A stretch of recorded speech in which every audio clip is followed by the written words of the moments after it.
this is why I was criticizing the Trump administration. They're being a bit too much of the aggressive man, whereas what they need to be is the father, right? They need to take on the responsible role of the father, not posting memes shitting on the left. So puns shitting on the left.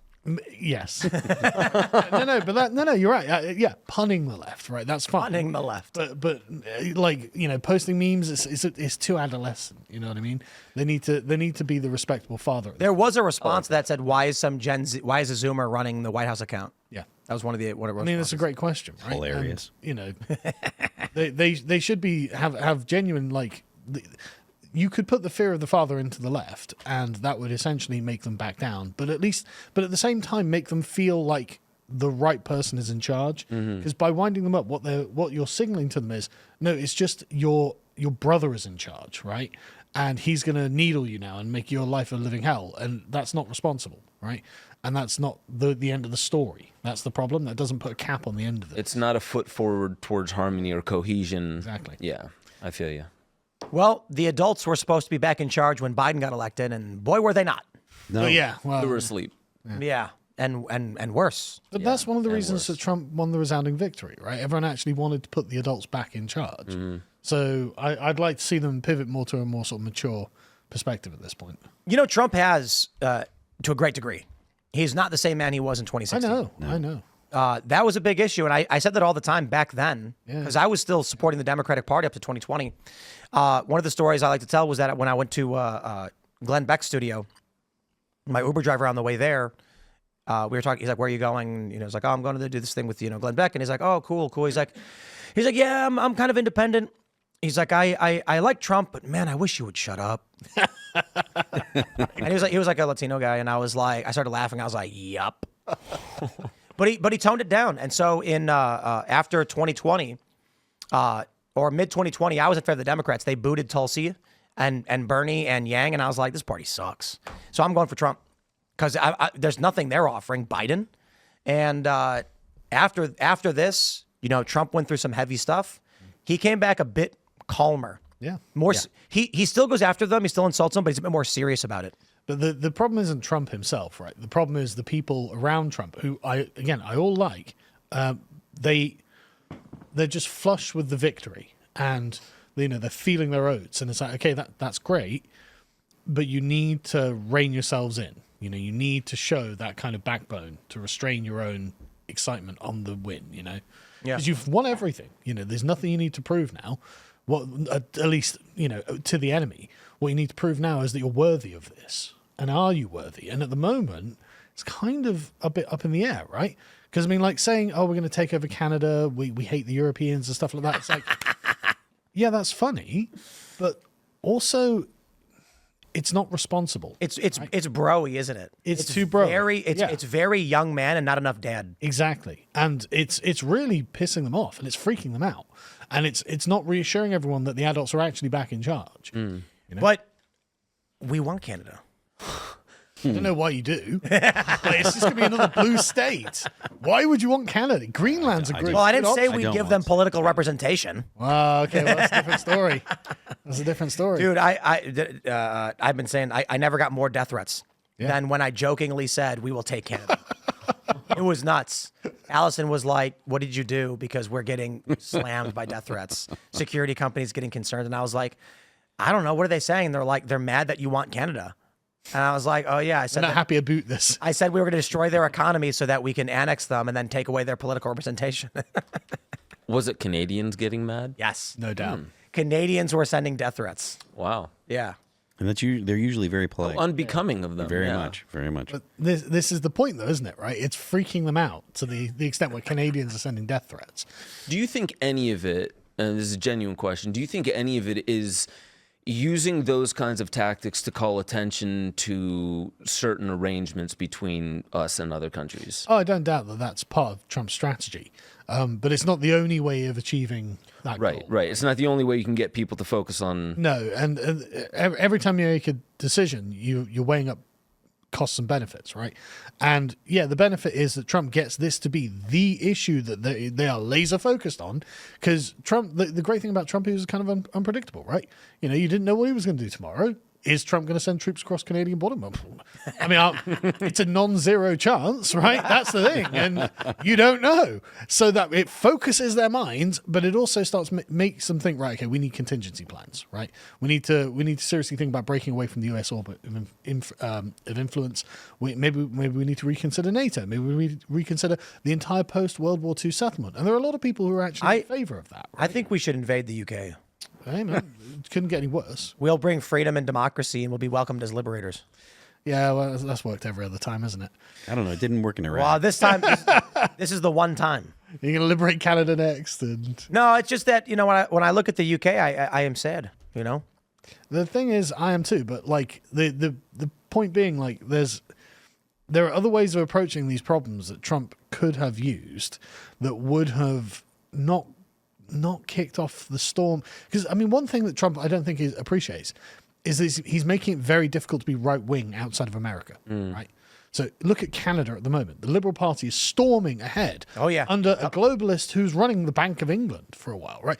Everything bad about Canada is because of the Liberal Party, because of Trudeau, right? Everything that's shit in Canada, they've done, and yet they're the ones who are more than 50% in the polls at the moment. And the Conservative has got to come out and be like, I hate Donald Trump, I'm going to fight Donald Trump. It's like, A, no one really believes that. Yeah. B, why the hell do you have to say that? That should be your closest ally. Trump should be bigging you up and giving you all the opportunity you need to get ahead in the polls. That is a good point. And it's the same in Europe. It's the same in England. The prediction markets have Polyev dropping. Yeah, absolutely. And if Trump was a bit more, I guess, Collegial? Yeah, I was going to say if he had a wider view of things, then understanding why it's important to get Canada into the fold. See, Trump could have approached it saying, look, I'm not going to work with Trudeau. I'm not going to work with Canada. I'm not going to work with Trudeau. Trudeau has ruined Canada. Look what he's done to you. But that Pierre guy, we're going to give him favorable trade deals. We're going to make sure the fentanyl trade or whatever it is. So, I love Canada. I love Pierre Poilievre. Things are going to be great, and he would have given him a boost in the polls. Same with, all of the right wingers in Europe. Same with Nigel Farage, even though he's been a traumatic failure at the moment. That's a bummer, isn't it? Yeah, it's terrible. It's really, really disappointing.